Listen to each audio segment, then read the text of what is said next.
여러분 안녕하십니까. 잠시 뒤에 열리는 국회 본회의에서 민주당 이재명 대표의 체포 동의안과 한덕수 국무총리의 해임 건의안 표결이 진행됩니다. 제1야당 대표와 내각 수반의 거취를 함께 다루는 초유의 표 대결에 관심이 집중되고 있습니다. 취재기자 연결합니다. 나혜인 기자. 네, 국회입니다. 네, 오늘 국회 분위기 어떻습니까?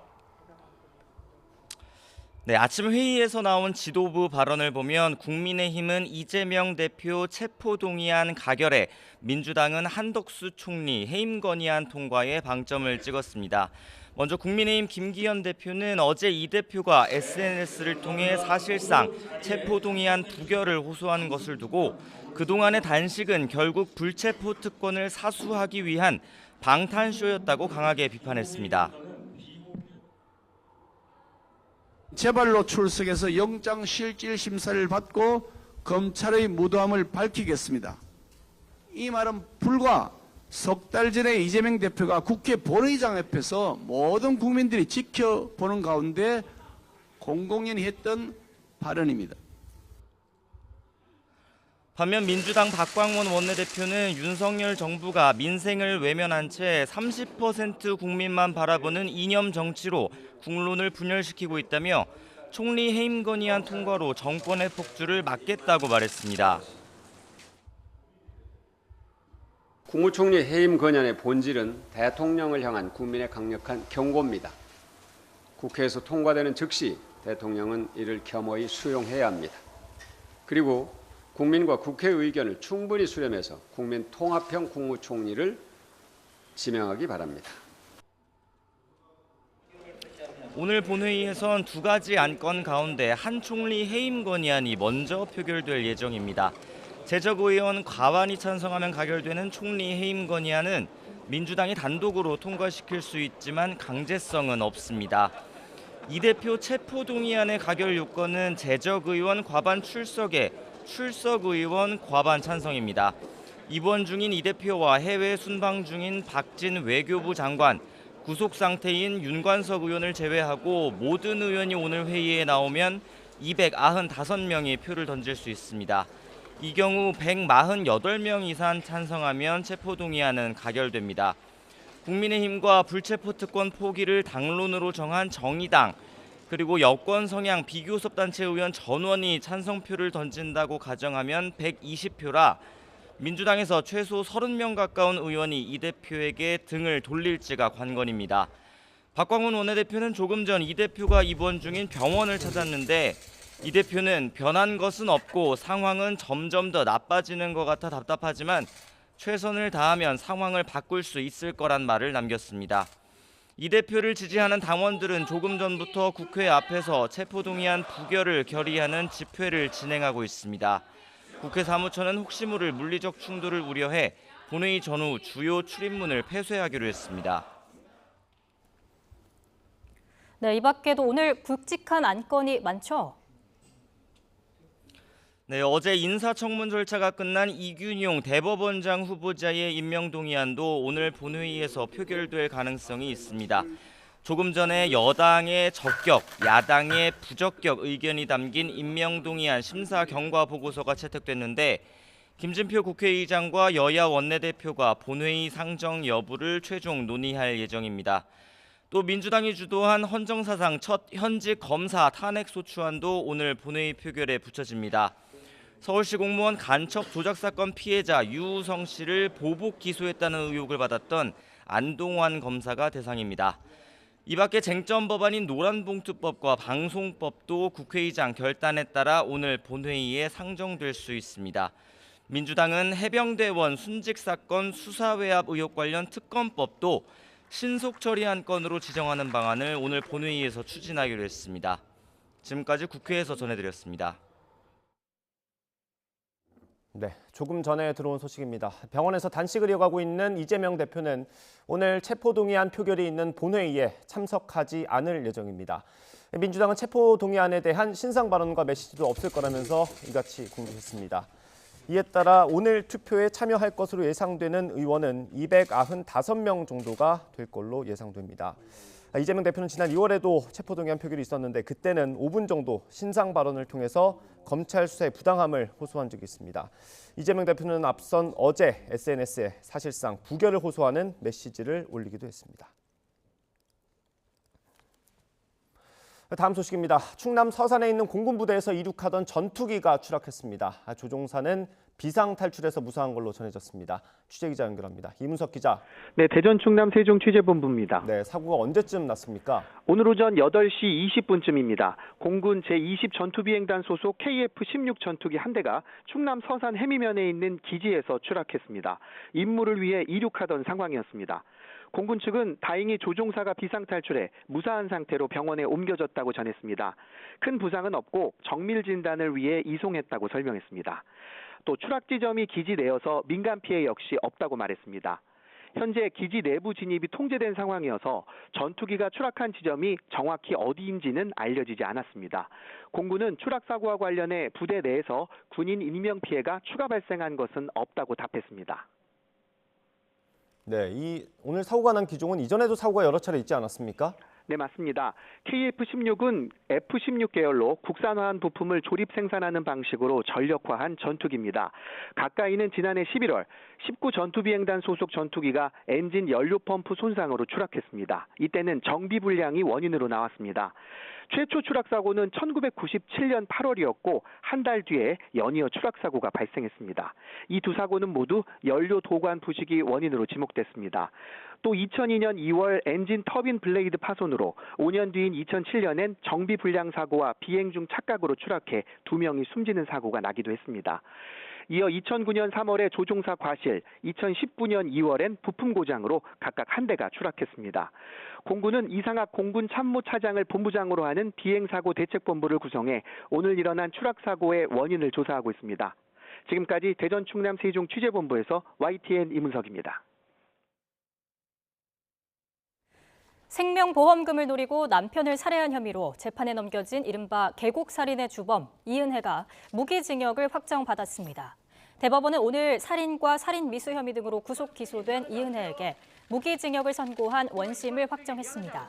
함께 재판에 넘겨진 공범 조현수는 징역 30년을 확정받았습니다. 재판부는 살인죄와 살인미수죄를 유죄로 판단하되 직접 살인 혐의를 무죄로 본 원심에 잘못이 없다며 검찰이 주장했던 심리적 지배에 의한 직접 살인은 인정하지 않았습니다. 이은혜와 조현수는 2019년 6월 경기 가평 계곡에서 이은혜의 남편 윤모 씨를 물에 빠지게 해 살해하고 같은 해 2월과 5월에도 복어 피가 섞인 음식을 먹이는 등 살해하려 한 혐의로 기소돼 1심과 2심에서 각각 무기징역과 징역 30년을 선고받았습니다. 20대 여성을 무자비하게 때리고 성폭행을 시도한 혐의를 받는 부산 돌려차기 사건 가해자가 대법원에서 징역 20년을 확정받았습니다. 대법원은 오늘 오전 강간 살인미수 혐의 등으로 기소된 A씨에게 징역 20년을 선고했습니다. 재판부는 A씨가 범행 당시 심신미약 상태였다고 볼 수 없고 고의로 성폭력 범행을 저질렀다고 본 원심 판결에 잘못된 점이 없다고 판단했습니다. 또 A씨의 나이와 환경, 피해자와 관계 등 여러 사정을 살펴보면 징역 20년을 선고한 게 심하게 부당하다고 할 수 없다고 밝혔습니다. 판결 직후 피해자 B씨는 A씨의 형이 가중될 요소가 많았는데도 낮은 형량이 주어졌고 A씨가 출소하는 20년 뒤가 진짜 시작이라며 우려를 나타냈습니다. 이어 이번 일은 누구나 당할 수 있는 일인 만큼 피해자에게 사회의 관심이 필요하고 사법부도 모방범죄를 엄격히 처벌해야 한다고 촉구했습니다. 상습적으로 마약을 투약한 혐의를 받는 배우 유아인 씨의 구속 여부가 이르면 오늘 오후 나옵니다. 서울중앙지방법원은 오늘 오전부터 마약류 관리법 위반과 증거인멸 교사, 범인 도피 혐의 등을 받는 유아인 씨와 지인 32살 최모 씨의 구속 전 피의자 신문을 진행하고 있습니다. 심사 출석 전 취재진 앞에서 유 씨는 계속 큰 심려를 끼쳐 다시 한번 죄송하다고 말했는데요. 직접 들어보겠습니다. 그동안 계속 큰 심려를 끼쳐서 다시 한번 정말 죄송합니다. 오늘 법정에서 성실히 답변하고 제가 드릴 수 있는 모든 답변 솔직하게 말씀드리도록 하겠습니다. 증거인멸 지시하시거나 대마병 감유하신 점 혐의에 대해서 어떻게 보세요? 네, 유 씨는 2020년부터 서울 일대 병원에서 미용 시술을 위한 수면 마취를 가장해 200여 차례에 걸쳐 5억 원에 달하는 프로포폴 등을 상습 투약한 혐의 등을 받는데요. 앞서 지난 5월 경찰이 신청한 구속영장이 한 차례 기각된 뒤 유 씨는 불구속 상태로 검찰에 넘겨졌습니다. 하지만 검찰은 보안 수사 과정에서 유 씨가 일행에게 대마 흡연을 강요하고 지인에게 증거 인멸을 지시한 혐의 등을 추가 적발해 구속영장을 재청구했습니다. 네, 미국 연방준비제도가 기준금리를 동결했지만 추가 인상 여지와 긴축기조 장기화 가능성을 내비쳤습니다. 매파적 동결에 우리 금융시장도 출렁였는데요. 자세한 내용 취재기자 연결돼 있습니다. 이영원 기자. 네, 한국거래소입니다. 네, 긴축 장기화 가능성에 우리 금융시장도 동요한 거죠? 네, 우리 증시도 하락 출발했습니다. 코스피는 어제보다 0.58% 떨어진 2,544.81로 개장했습니다. 지금은 2,520 후반대에서 하락세를 이어가고 있습니다. 코스닥도 0.82% 내린 875.52로 거래를 시작했는데요. 현재는 860선에서 내림세를 보이고 있습니다.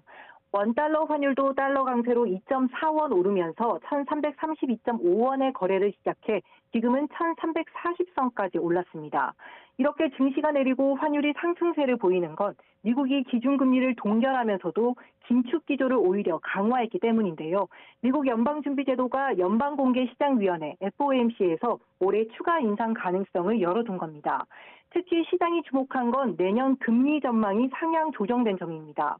내년 기준금리 예상치 중간값을 지난 6월 결정 때보다 0.5%포인트 높인 겁니다. 내년에 연준의 금리 인하 시점이 시장 예상보다 늦거나 하락폭이 크지 않을 수 있다는 해석이 나오면서 증시와 환율 변동성이 커진 모양새입니다. 네, 이에 대해 정부와 금융당국도 긴급 점검에 나섰죠? 네, 정부는 비상거시 경제금융회의를 열고 이번 미국 연준의 결정 여파를 점검했습니다.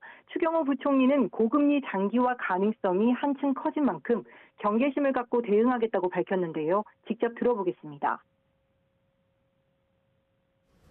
근본 FOMC 결과에서 나타나듯이 고금리 장기화 가능성이 한층 높아짐에 따라 글로벌 금융시장의 변동성이 확대될 가능성이 상존하여 정부와 한국은행은 각별한 경계감을 가지고 빈틈없는 공조하에 긴밀히 대응해 나가겠습니다.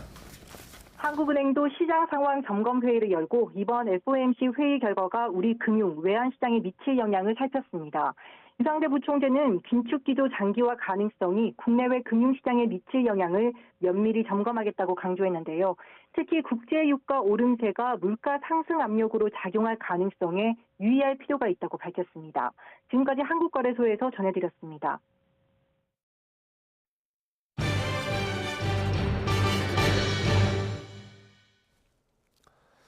오늘의 정치권 이슈 짚어보겠습니다. 국민의힘 홍석준 의원, 민주당 김한규 의원 나오셨습니다. 어서 오십시오. 안녕하십니까. 네, 이제 한 2시간 정도 남았네요. 2시간 뒤 국회에서 이재명 대표에 대한 체포동의안 그리고 한덕수 국무총리에 대한 해임 건의안 표결이 있을 예정입니다. 오늘은 그 두 가지 주제를 집중적으로 다뤄볼 거고요. 일단 이재명 대표 체포동의안부터 보겠습니다. 표결을 하루 앞두고 어제 이재명 대표가 SNS에 메시지를 올렸습니다. 이거 뭐 언론들은 대부분 다 사실상 부결을 호소한 거다라고 읽었는데 어떻게 보셨어요? 예, 어제 이재명 대표의 장문의 그 페북에 올린 글은 지금까지 단식이 이재명 대표 스스로 방탄을 위한 것이라는 것을 선언한 것이는 저는 다름이 없다고 생각을 합니다.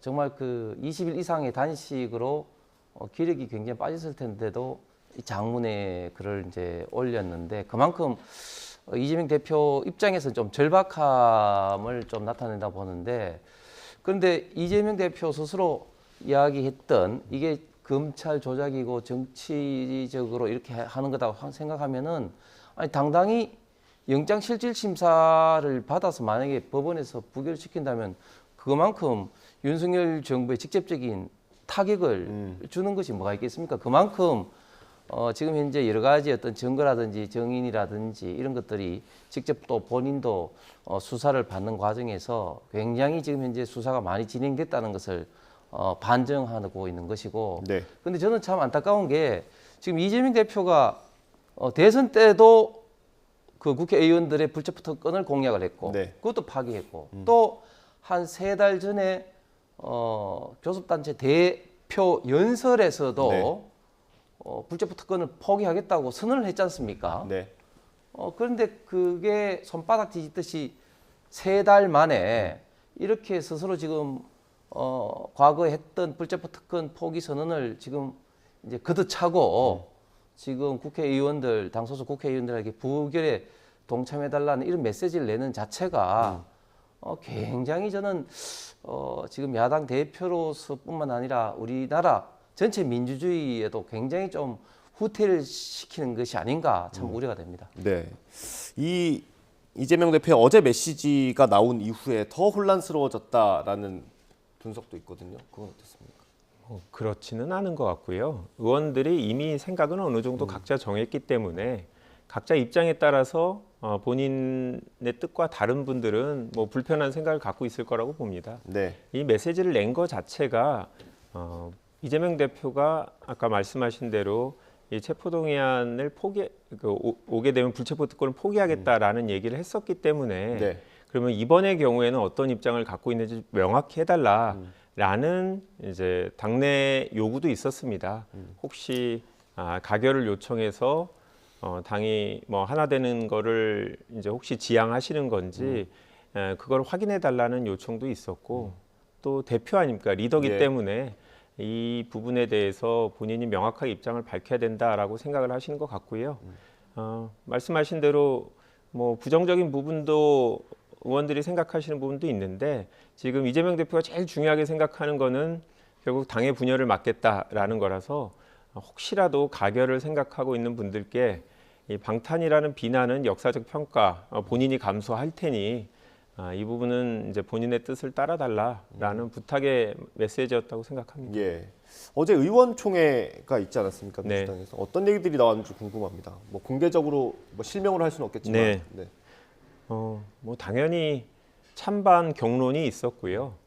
근데 분위기가 이제 이재명 대표의 메시지 또 그리고 당의 규탄 대회 이런 흐름 때문에 현재 뭐 가결의 생각을 갖고 있는 분들이 공개적으로 얘기를 잘 안 하시더라고요. 그래도 어제 몇 분이 얘기를 하셨고 대부분의 의원들은 본 이재명 대표의 메시지에 뭐 공감을 표시하시면서 부결을 해야 되지 않냐라는 얘기를 하신 분도 있고 네. 또 많은 분이 국민들한테 죄송한 건 사실이다. 우리가 방탄이라는 이런 이제 인식을 피할 수 없을 것 같다. 하지만 그 부분에 대해서는 국민한테 사과를 하고 또 우리가 정치적인 의사결정, 검찰 수사에 대한 문제 제기를 해야 된다라는 부분에 대한 양해를 구해야 되지 않냐 이런 경론이 오갔고요. 얘기를 차라리 하는 게 나은 것 같다라는 걸 확인했습니다. 왜냐하면 속으로만 생각을 갖고 있으면 불만을 갖고 있는 분들이 이게 더 골맞을 수 있기 때문에 네. 어제는 뭐 얼굴 붉히지 않았지만 그래도 하고 싶은 말은 다 하는 그런 분위기였습니다. 당 얘기라서 하나만 더 여쭤보겠습니다. 네. 그 어제 이소영 원내대변인 발표로는 네. 일단 부결하는 게 적절하다는 게 원내 의견입니까? 지도부의 의견이죠. 지도부. 그러니까 당에서 당론으로 정해야 되지 않냐, 부결을 당론으로 정해야 되지 않냐라는 요청이 상당히 많았습니다. 그래서 원내대표를 포함해서 최고위원들 지도부가 경론을 며칠 동안 벌였는데 지도부의 의견은 부결을 해야 된다.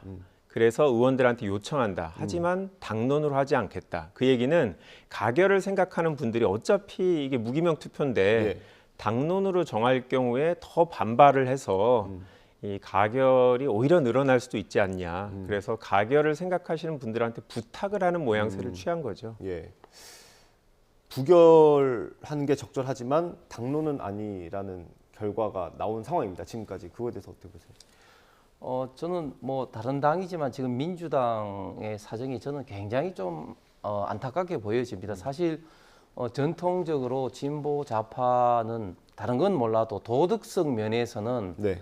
우파보다 위에 있다고 이제 생각을 많은 국민들이 한 것이 좀 사실이죠. 그래서 정책적으로 좀 일부 좀 미스가 있더라도 그런 점에서 평가를 받아왔는데 네. 최근에 보면 특히 21대 들어와서 민주당의 지금 현재 상황 보면은 도덕적으로 굉장히 문제가 지금 심각한 것 같아요. 지금 잘 아시는 것처럼 성추행 관련된 문제로 이미 박원순 시장, 오거돈 씨, 안희정 지사의 있던 문제뿐만 아니라 지금 21대 들어서는 지금 송영길 지금 전 대표의 뭐 돈봉투 사건부터 해서 김남국 고인 사건이라든지 또 최근에 지금 최강욱 의원도 이제 의원 상실이 됐지만 네. 그 관련해서 얼마나 지금 현재 많은 문제점이 노출되고 있는데 저는 이재명 대표 이런 어떤 방탄이 저는 그런 어떤 민주당의 도덕성 문제 가장 지금 정점에 있다고 생각을 합니다. 선거 조작, 통계 조작 지금 현재 이런 어떤 국면에 지금 민주당 의원들 중에서도 상당수는 저는 이번에는 가결시켜야 된다고 사석에서는 이야기를 하고 있습니다. 네. 이야기를 하고 있는데 지금 당 지도부의 어떤 분위기 또 일부 어떤 개딸을 중심 강성 지지층이 이런 어떤 분위기 때문에 지금 오도 가도 못하는 네. 그런 어떤 상황인데 그럼에도 불구하고 2시에 표결을 앞두고는 저는 무기명 비밀 투표에서 본인들이 헌법과 양심에 따라 소신 투표를 네. 할 어떤 그런 의원들도 있다고 생각을 합니다. 그럼에도 불구하고 현재 민주당이 당 전체적으로 보여주는 이미지는 우리 정치 사상 정말 최악의 어떤 도덕적으로 봤을 때 문제가 있는 그런 어떤 정당의 이미지를 국민들한테 굳혀주지 않을까 생각이 됩니다. 그 당론이 아닌데도 지도부에서 방향을 얘기한 건 어떤 정치적인 이유입니까? 아니면 이탈표를 막기 위한 겁니까? 뭐 정치적인 이유죠. 이재명 대표 당 대표의 일인데 지도부가 그냥 자유투표를 하라라는 건 좀 무책임하지 않냐. 지지층도 함께 감안을 한 거겠네요. 그렇죠. 지지층 뭐 저희 정치인이라는 게 기본적으로 당의 지지자나 당원들의 의사를 고려하지 않을 수 없고요. 네. 또 많은 분들이 체포 동의안에 대해서 이거는 검찰 수사의 정치적인 성격을 고려해서 표결해야 된다라는 의견들이 상당히 많이 나왔기 때문에 네. 예, 지도부가 가만히 있는 것 자체가 임무 해태다라는 당내 요구도 상당히 강했습니다. 알겠습니다. 지금부터는 여러 가능성 그리고 경우의 수를 놓고 좀 따져보겠습니다. 네. 뭐 잠시 뒤면은 결과를 알 수 있겠지만 일단 지금은 결과를 예단하기 어려우니까요. 만약에 부결이 되면 민주당은 어떤 후폭풍을 맞게 될까요? 당연히 지금까지 해왔는 어떤 이제 불체포 특권을 포기를 하겠다고 선언을 한 것을 뒤집는 거니까 이런 어떤 국민들로부터 있던 거짓말, 신뢰에서 있던 그런 엄청난 비난을 피할 수 없을 거고 특히 방탄이라는 이미지가 이제 완전히 민주당 특히 이재명 대표에는 완전히 이제 고착이 돼서 지금까지 했던 것들 특히 뭐 단식이라든지 모든 어떤 이런 어떤 행위들 자체가 방탄하고 이제 결부가 되면서 희화 내지는 부정적인 어떤 비판을 이제 피할 수가 없을 것 같고 특히 얼마나 많은 민주당의 의원들이 이런 어떤 방송에 나와서 이번에는 우리가 방탄하지 않는다. 뭐 이재명 대표가 대국민 앞에서 그렇게 국회에서 대표 연설을 했는지 하겠냐 하고 뭐 강하게 이야기를 했는데 그런 의원들조차도 이제 굉장히 지금 민망한 그런 어떤 상황으로 되는 것이 종합적으로 민주당 전체적으로 이재명 대표의 이런 어떤 그 사법 리스크의 수렁으로 민주당 전체가 끌려갈 가능성이 저는 굉장히 많다고 생각합니다. 네. 일단 뭐 당도 그렇고요. 이재명 대표의 단식도 사실 방탄이라는 이미지가 씌워질 수밖에 없는 상황 아닙니까? 만약에 부결이 된다면? 결국 국민들께서 이 검찰 수사를 어떻게 보느냐에 따라서 민주당의 어떤 정치적 행위에 대해서도 평가하실 것 같아요. 아까도 말씀드린 것처럼 체포동의안에 대해서 저희가 부결을 해야 될 거라고 국민들이 많이 기대를 하셨기 때문에 그런 부분에 대해서는 분명히 국민들의 질타가 있을 거라고 생각하고 가결할 걸로 기대를 했다. 그렇죠. 네, 그렇죠. 이제 가결할 거로 불체포 특권을 포기한다라고 생각하신 분이 많아서 네. 그 부분 분명히 부정적인 부분이 있을 것 같습니다. 하지만 민주당이 그런 부분을 고려했음에도 불구하고 현재 기류 자체가 이 부결로 가는 거는 이 검찰이나 윤석열 정부의 어떤 정치적인 태도에 대해서 국민들이 문제가 있다라는 인식을 많이 갖고 있어서 우리 민주당이 부결로 정치적 수사의 문제점을 국민들한테 알리면 그 부분에 또 공감해 주실 분이 많다라고 이제 저희는 생각하고 있고요. 네. 다른 걸 떠나서 저희는 이 방탄 국회를 열지 않으려고 하는 의사가 되게 강했습니다. 그러니까 임시 국회로 사실 상반기에 좀 회기를 계속 이어간 부분이 있습니다. 사실. 네. 그래서 저희가 이재명 대표의 교섭단체 대표 연설 이후에 7월하고 8월은 제가 원내 이제 당직을 맡고 있기 때문에 국민의힘과 협상을 하면서 어떻게든 비회기를 만들었습니다. 왜냐하면 검찰 입장에서는 영장 실질심사를 하는 게 목표 아닙니까? 법원으로 우리 이재명 대표를 데리고 가는 게 목표니까 그 목표를 달성할 수 있는 기회를 주고 민주당은 민주당 내로 분열을 막는 게 제일 우선 과제이기 때문에 표결은 당연히 이견이 보이니까 그걸 어떻게든 막으려고 노력을 했는데 이제 검찰이 그런 상황임을 충분히 인지하고 기회가 있음에도 불구하고 정기국회로 온 부분에 대해서 저희는 저희 입장을 좀 더 상세하게 설명하는 기회를 앞으로 계속 가져야 되지 않나 생각하고 있습니다. 네, 뭐 반박 차원에서 이것도 네. 한번 얘기를 해봐야 될 것 같습니다. 검찰이 상당 기간 수사를 했고 이미 뭐 증거를 많이 확보했다고 하는데 굳이 정기국회에 체포동의안을 보냈어야 하냐 이런 반박이 있습니다. 우리 또 법률가 출신 우리 그 김한규 의원도 지금 요즘 방송이나 대변인 하면서 굉장히 힘드실 거예요. 제가 이제 논리를 저거 하니까. 그런데 우리 상권 분립을 취하고 있는 우리 대한민국에서는 사법 어떤 영역, 사법 절차라는 게 있지 않습니까? 그 사법 절차라는 게 사법 행정 차원에서도 필요하지만 그러나 피해자 인권 보호 차원에서도 이제 필요한데 예를 들면 뭐 청하구 의원도 상고심에서 했던 게 결국은 이제 그 PC에 있던 그 증거가 위법한 어떤 압수수색했다 뭐 그런 어떤 절차적 문제를 가지고 좀 다투었는데 네. 그런데 지금 현재 이재명 대표 관련돼서 크게 두 갈래 백현동의 배임건이라든지 쌍방울의 대북 송금건이라든지 이런 거는 다 절차적으로 계속해서 수사가 이제 이루어져 왔죠. 예를 들면 백현동 건은 시행사인 정바울 그리고 이제 김인섭 씨 구속 수사를 하고 또 정진상 씨에 대해서 또 수사를 좀 하고 또 쌍방울 건에 대해서는 쌍방울의 그 김성태 회장, 박용태 부회장을 구속 수사하면서 또 아태엽의 안부수 회장을 구속 수사하고 그다음에 또 이화영 전 경기부지사 건을 이제 수사를 하면서 재판이 이루어지는 과정에서 이제 마지막으로 이재명 대표 검찰 수사해서 이제 결국은 이제 체포영장 동의를 받아오는 이런 어떤 절차적 이런 것들이 있는 과정에 어떻게 비회기에 이 정치적 영역인 이 비계의 사법 절차를 맞춰라 이렇게 이야기하는 것도 사실은 좀 우스운데 네. 저는 굳이 검찰이 정기 국회에 맞추어서 저는 이렇게 한다 이렇게 하는 것은 글자 그대로 정말 방탄 국회를 피하려는 핑계 아닌 핑계, 꼼수 아닌 꼼수라고 네. 보고 마치 시험이 학생이 기말고사, 중간고사가 정해져 있는데 내가 아플 때 왜 시험을 치느냐 이렇게 저는 시기를 가지고 핑계 대는 것과 똑같다고 생각합니다. 알겠습니다. 저희 그 표 계산해 놓은 거 있잖아요. 그거를 좀 보여주시면 좋을 것 같습니다. 일단 이게 부결이 되는 경우의 수가 여러 가지가 있을 수 있지 않습니까? 지난번처럼 부결이 됐는데 기권이나 무효표가 많이 나올 수도 있잖아요. 그럴 경우는 이재명 대표에게는 부결이 되긴 했지만 정치적인 타격이 더 클 수도 있을 것 같은데 그건 어떻습니까? 그렇죠. 저희가 생각할 때 100% 부결은 아닐 거라고 생각하고요.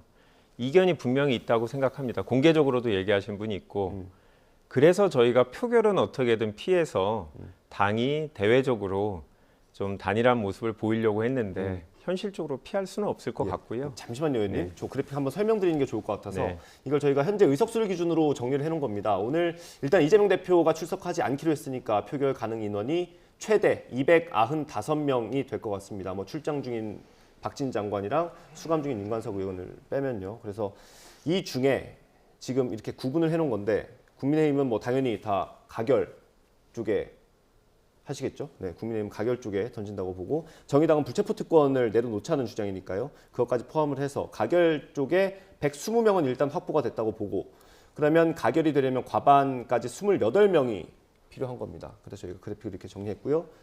정리하면 어쨌든 민주당에서 28명이 가결을 던지면 무효나 기권이 아니라 가결을 던지면 이게 통과가 되는 겁니다. 네, 이어서 말씀해 주세요.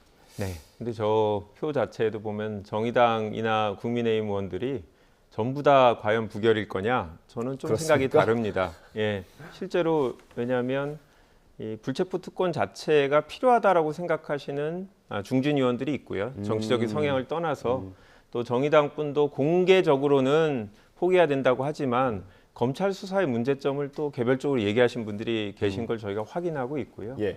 그렇기 때문에 민주당 의원들이 30명은 넘게 찬성을 해야지만 이게 찬성이 될 거라고 보는데요. 저는 그래서 지난번보다는 찬성이나 무효 기권표가 오히려 좀 줄어들지 않을까. 왜냐하면 그때나 지금이나 상황이 뭐 거의 비슷한데 달라진 부분은 검찰이 여러 의원들을 추가적으로 수사한 부분이 생겼거든요. 그러다 보니까 예. 이 검찰 수사에 대한 반감이 상당히 개별 의원들이 강해졌습니다. 그래서 동봉투욕으로 좀 수사 선생에 오른 분들이 그거 많았죠. 말고도 이제 다른 수사들도 있고 참고인 조사를 받아서 핸드폰이 이 포렌식 당한 분이 상당히 많아요. 그러다 보니까 본인이 막상 직접 경험해 봤더니 네. 그냥 일반 형사 사건과 다른 어떤 목적을 갖고 수사하는 것들을 개인적으로 경험을 하면서 이재명 대표님의 문제가 아니라 이 본인의 문제로 치환하시는 분이 늘어나 그런 상황입니다. 예, 그런 변수가 있다고 합니다. 전망을 좀 해볼까요? 조금 전에 이 김한교 의원 말씀 중에 사실 국민의힘 의원 중에도 뭐 그렇게 생각하는 사람이 있다는 것은 뭐 절대 그럴 리가 저는 없다고. 개별 의원의 생각이니까요. 생각은 없다 생각. 뭐 정의당 의원들은 제가 모르겠습니다. 그래서 28명 이상이 필요한데 저는 이제 민주당 의원들이 이제 31분이 지난번에 불체포 특권 서약을 했습니다. 그분들 중에 이제 저는 더 내려갈 수도 있고 더 올라갈 수도 있다고 생각하는데 가결표에 네. 그 이유는 뭐냐면은 일단 이재명 대표가 단식을 하면서 좀 나름대로 어떤 동정 여론이나 이런 것도 얻은 부분도 있지만 그러나 어제 페북으로 인해서 어떻게 보면 또 더 이런 어떤 이제 가결이 돼야 된다 그렇게 생각하시는 분들도 있을 거고 또 지금 이번이 첫 번째가 아니고 좀 두 번째고 해서 이재명 대표의 사법적 리스크를 언제까지 민주당이 안고 가야 되느냐 그리고 또 이재명 대표 수사건이 지금 현재도 진행되고 있는 것들이 또 있습니다. 그렇기 때문에 언제까지 끌고 가는 것이 내년 총선을 앞두고 민주당에 유리할 거냐 이런 것들이 특히 그 수도권을 중심으로 한 비명계 의원들 사이에 더 강화될 수 있는 그런 측면도 분명히 좀 있을 겁니다. 그래서 어떻게 진행될지는 지난번보다 제가 볼 때는 더 많은 표가 가결적으로 올 수도 있다. 물론 그게 이제 직접적인 찬성으로 갈 수도 있고 뭐 기권이나 이렇게 갈 수도 있겠죠. 알겠습니다. 무효 기권도 얼마나 나올지 지켜봐야 될 것 같고요. 반대로 가결됐을 때를 한번 가정을 해보겠습니다. 어떻든 이탈표가 많이 생겼다는 거고 이재명 대표가 영장 심사는 좀 받는 게 우리 당에 도움이 되겠다라고 판단한 분들이 이제 가결표를 던지게 되겠죠. 그럴 경우에는 강성 지지층의 반발이 예상이 됩니다. 그거는 당에서 감당할 정도가 되겠습니까? 그게 제일 걱정되는 부분이죠. 아마 가결을 생각하셨던 분이 초창기엔 더 많았었던 것 같아요. 왜냐하면 지난번과 달리 저희가 불체포 특권을 포기하겠다고 약속을 한 3차례를 한 셈이라 사실 국민들한테 송구한 부분이 있죠. 저희가 아무리 정당한 영장 청구라고 제안을 뒀어도 국민들이 그렇게 생각하지 않기 때문에. 그런데 당을 보면 168명의 의원 중에 30명 정도만 찬성을 하면 그분들의 의사대로 결정이 되는 거지 않습니까? 그러면 130대 30인데 30이 원하는 대로 가면 국회의원들 자체도 130명 정도가 상당히 박탈감을 느낀 그래서 이게 당 내부에서 과연 이거를 감당할 수 있느냐 의원들끼리도 서로 비공개 투표기 때문에 누가 투표했을까 이런 식으로 불신하는 이런 상황이 과연 내년 총선에 어떤 영향을 미칠까 이런 고민들을 최근에 많이 했고요. 결과적으로 가결을 주장하시는 분들이 그 그림이 어떻게 될지를 잘 못 보여주고 계신다라는 평가입니다. 그냥 단순히 이론적으로 정치인이 불체포 특권을 포기해야지라는 거 이상의 우리는 정치인이기 때문에 가결이 됐을 때 당이 당장 내년 4월 때 어떤 모습으로 갈 거냐 이런 청사진을 그려주지 못하니까 의원들 입장에서 불안한 길, 불안정한 길에 대한 두려움이 강한 분위기입니다. 그 얘기는 포스트 이재명을 준비할 누군가 구심점이 없다 이렇게 들리기도 하는데 개별 의원들보다 아니 뭐 비대위 체제도 그렇고 뭐 여러 가지 방안이 있을 텐데 이제 그런 부분에 대해서 이 대표가 이제 만약에 이제 구속이 되거나 그랬을 경우에 당원들은 또 어떻게 우리가 설득을 해낼 거고 개별 인물이 누가 더 괜찮은지를 떠나서 지금 국민들보다 아무래도 민주당 당원들이 검찰 수사에 대한 불만이 더 많은데 이게 불만이 검찰로 가는 게 아니라 의원들 쪽으로 가서 이제 우리의 그나마 남아있는 이제 아주 열성적인 지지층하고의 싸움이 되면 우리가 과연 총선 때 에너지를 그런 데 쏟는 게 맞냐 이 부분에 대해서 그래서 설명을 기대했는데 어제까지도 그 부분에 대해서 경론이 있었는데 그림이 안 그려지는 게 현재 상황입니다. 네, 알겠습니다. 이재명 대표 얘기를 한참 해서요. 마지막으로 하나 짧게 질문 드릴게요. 그 강성 지지층에서 이제 가결하는 의원들을 찾아내서 정치 생명 끊겠다 뭐 이런 얘기까지 나온 상황 아닙니까? 예. 그건 어떻게 보세요? 사실 그런 강성 지지층이 당에는 굉장히 도움이 되는 요소도 있는데 때로는 그게 굉장히 또 발목을 잡을 때도 많습니다. 뭐 저희 당도 과거에 그랬고 했는데 지금 이제 민주당이 그런 모습인 것 같아요. 민주당이 선거를 앞두고 이때까지 보면 잘했던 게 좀 위기가 있더라도 어쨌든 비대위 체제를 해서 그것을 오히려 이제 전화위복의 계기로 삼는 그런 것을 참 저는 잘했다고 생각하는데 가장 비근한 예로 2015년도 당시 이제 문재인 대표 시절에 좀 당이 좀 어렵고 할 때 결국은 이제 그 김종인 비대위원장 체제로 하면서 혁신을 이끌어서 이제 기소만 되더라도 이제 그 공천을 하지 않겠다 뭐 이런 어떤 혁신안을 만들어서 이제 19대 총선에 임했고 그래서 네. 예상을 깨고 일당이 됐습니다. 네. 그런데 이번에는 제가 보니까 민주당이 너무 강성 지지층에 휘둘려서 이런 모습을 지금 보이지 못하고 과연 또 이런 모습을 보이지 못하면서 혁신이 아닌 어떻게 보면 완전히 이제 그 후퇴를 하는 이런 어떤 상황에서 총선을 맞았을 때 저는 결과는 역대 민주당이 어떤 결과보다 굉장히 좀 우려스러운 결과가 나올 가능성이 많다. 결국은 강성 지지층에서 지금 헤어나오고 있지 못한 이런 어떤 모습들이 네. 결국은 민주당의 큰 어떤 저는 걸림돌이 되지 않을까 생각합니다. 알겠습니다. 이 정도까지 이재명 대표의 체포동의안 얘기를 해보고요. 오늘 그에 앞서서 표결이 먼저 이뤄지는 한덕수 국무총리 해임 건의안 얘기를 해보겠습니다.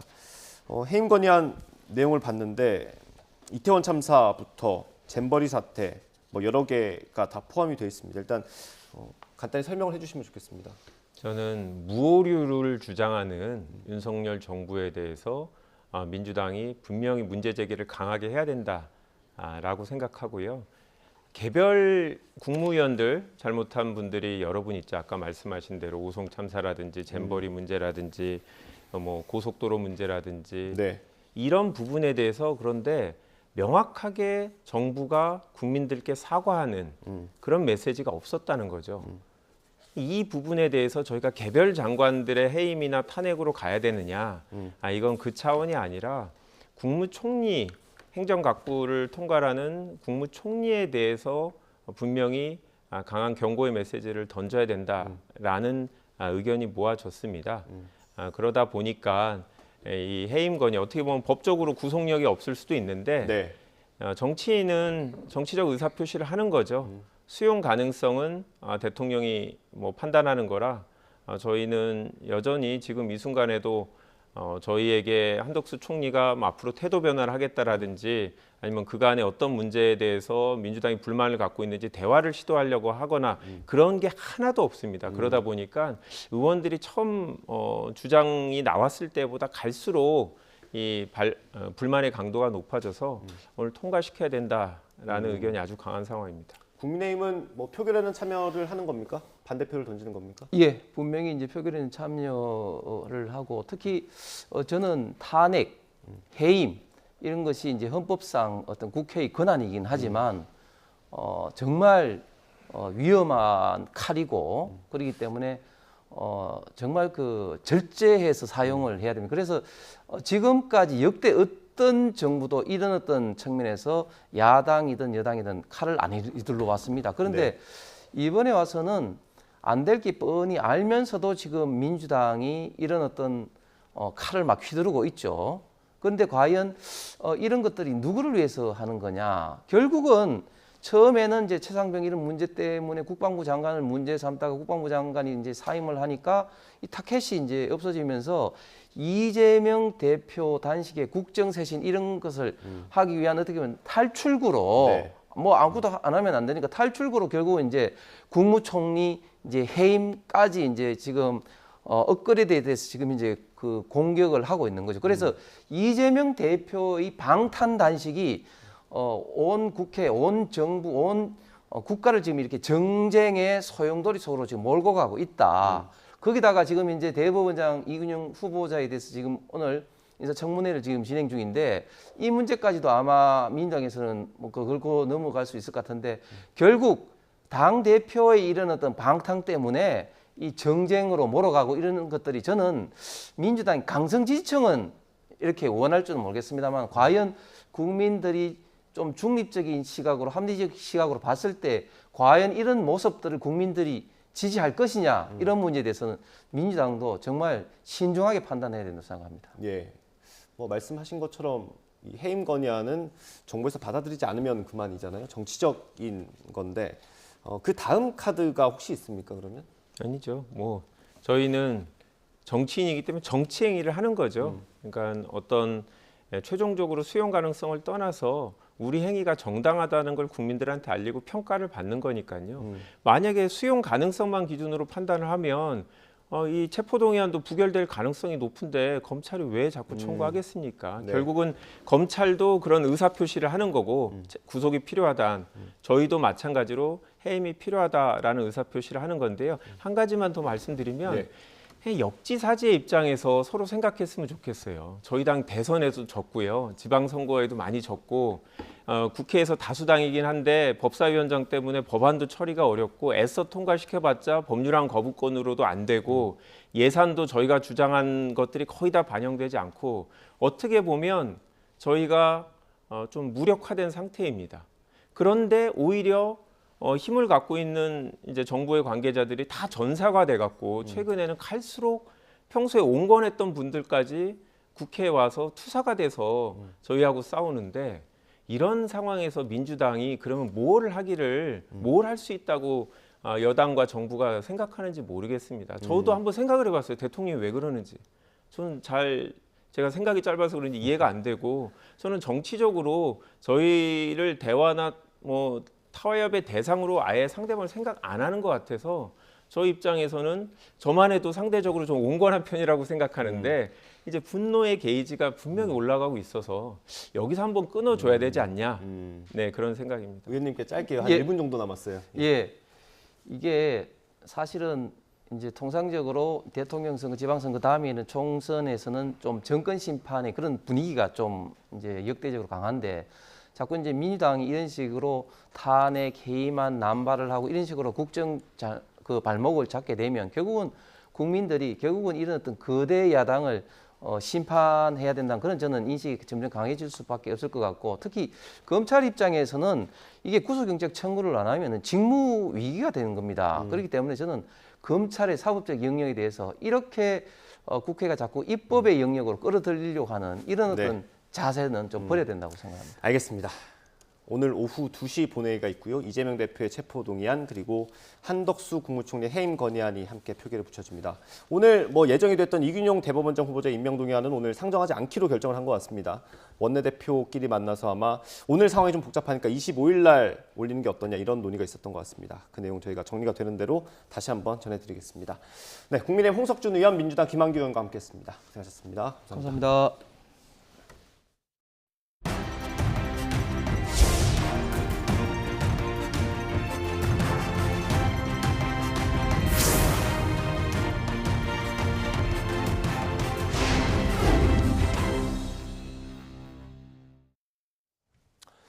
네, 문재인 정부 때 국책기관인 한국부동산원의 집값 통계가 조작됐다는 감사원의 발표가 나오면서 부동산 통계 신뢰성이 의심받고 있습니다.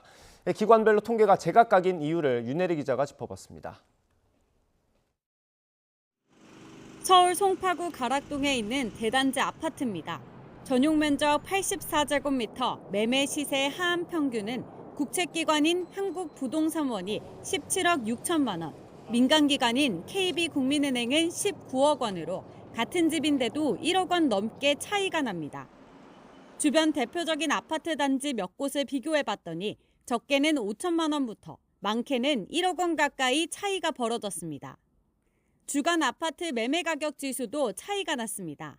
부동산원은 전국 아파트 매매가가 올해 6월 말부터 반등했다고 발표했지만 KB는 8월에서야 상승 전환했다고 집계했습니다. 시차가 거의 2달 가까이 벌어진 겁니다. 진단이 아예 상반되기도 합니다.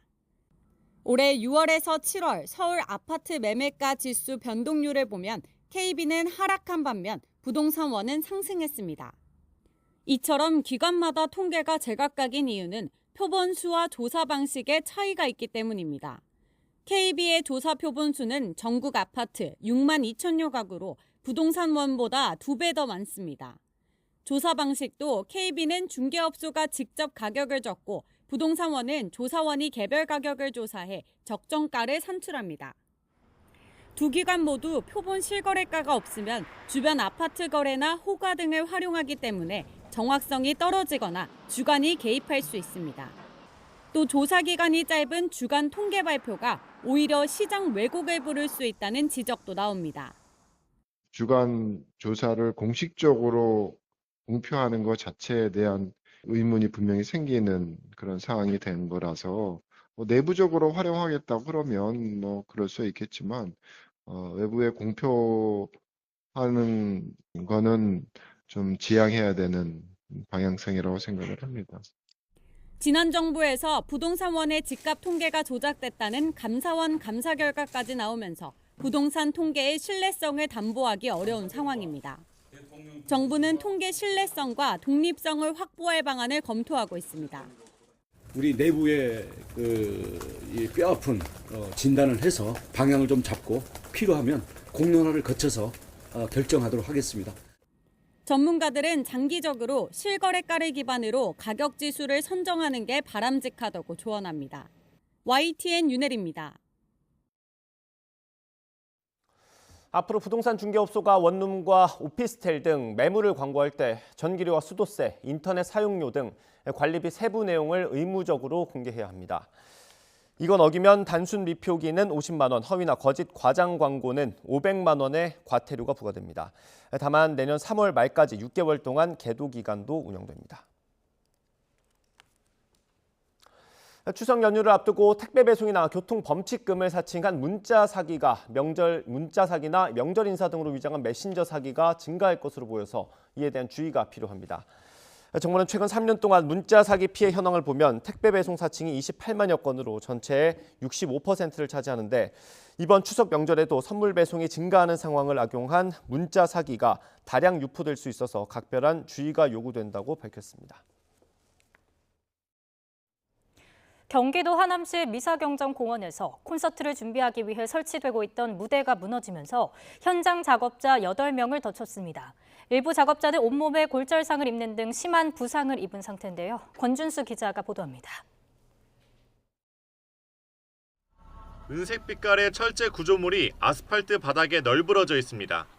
마치 태풍이 휩쓸고 간 듯이 원래 형체를 알아보기 어려울 정도입니다. 경기도 하남에 있는 미사경정공원에서 무대 구조물이 무너진 건 오후 4시 반쯤. 바람이 엄청 불었고요. 사람들도 소리 엄청 지르고 높이가 거의 40m. 아파트 15층 이상은 됐었거든요. 그래서 많이 높았어요. 이 무대는 오는 23일부터 예정된 슈퍼팝 콘서트를 위해 설치되고 있었는데 현장에는 10명의 노동자가 작업 중이었습니다. 이 가운데 8명이 구조물에 깔렸는데 외국 국적의 30대 남성 1명은 전신에 골절상을 입고 병원으로 옮겨졌습니다. 다른 노동자들도 크고 작은 부상을 입고 인근 병원으로 긴급 이송된 상황. 공연장 무대부를 지금 설치하던 이제 그런 작업이에요. 사이드에 이제 그 구조물들이 뭐 조명이라든가 그런 것들이 있죠. 이제 하다가 이제 그게 이렇게 무너진 거죠. 경찰과 소방당국은 인력 90명을 투입해 깔렸던 노동자를 모두 구조했지만 무대가 무너진 구체적인 원인은 아직 파악하지 못했습니다. 현장에서는 무대가 무너지기 전 그 어떤 증상도 보이지 않아 더 당황스러웠다는 진술이 나오고 있습니다. 경찰은 무대가 부실하게 설치된 건 아닌지 자세한 사고 원인을 조사 중입니다. YTN 권준수입니다. 하남 무대 구조물 붕괴 사고와 관련한 합동 감식 오늘 오후 진행됩니다. 경기 하남경찰서는 오후 2시 국립과학수사연구원과 고용노동부, 한국산업안전보험공단 관계자들과 함께 현장 합동 감식을 벌이기로 했습니다. 경찰은 콘서트 무대 부실 설치 가능성에 대해서도 조사할 계획입니다. 어제부터 충남 청양 정산과 세종시 금남면에 160mm가 넘는 비가 오는 등 대전과 충남 세종에 100mm 안팎의 폭우가 쏟아져 피해가 잇따랐습니다. 대전시 괴곡동 유원지에서 야영객 2명이 불어난 물에 고립됐다 구조됐고 충남 논산에서는 하천 옆 주차됐던 대형 화물차 2대가 침수되기도 했습니다. 또 주택과 도로 침수, 나무 쓰러짐 등 대전과 충남, 세종 소방본부로 비 피해 120여 건이 신고된 것으로 조사됐습니다. 어제 오후 5시 50분쯤엔 부산 도시철도 온천장역 인근 온천천에서 신원이 확인되지 않은 여성 한 명이 폭우로 불어난 물에 고립됐다 실종됐습니다. 현장에 도착한 경찰과 소방당국은 해당 여성이 온천장역 아래 기둥을 붙잡고 있는 모습을 확인했지만 여성이 다시 물살에 휩쓸리면서 사라져 수색 작업을 벌이고 있습니다. 지난 7월 경북 예천에서 내린 집중호우로 실종된 주민 2명을 결국 찾지 못했습니다. 경북 소방본부는 실종자 수색 작업을 68일 만에 종료했다고 밝혔습니다. 소방은 최근 실종자 가족들을 만나 수색 작업을 더 이어가기 어렵다는 뜻을 전달했고 가족들 역시 동의한 걸로 전해졌습니다.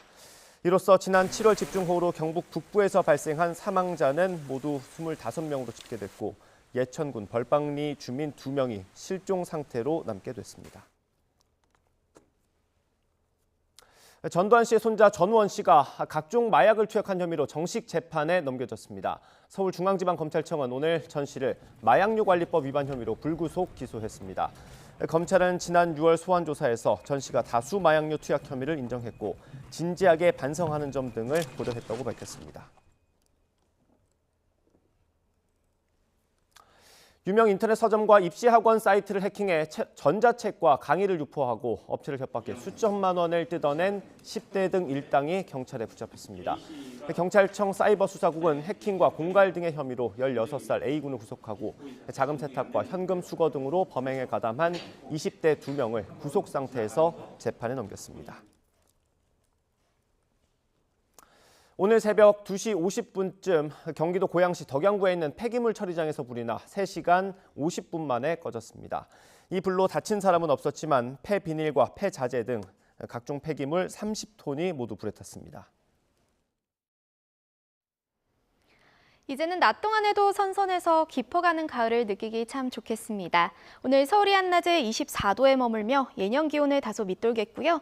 특히 내일은 서울 아침 기온이 16도까지 내려가며 날이 부쩍 쌀쌀해지겠습니다. 들쑥날쑥한 기온 변화에 대비 잘해주시기 바랍니다.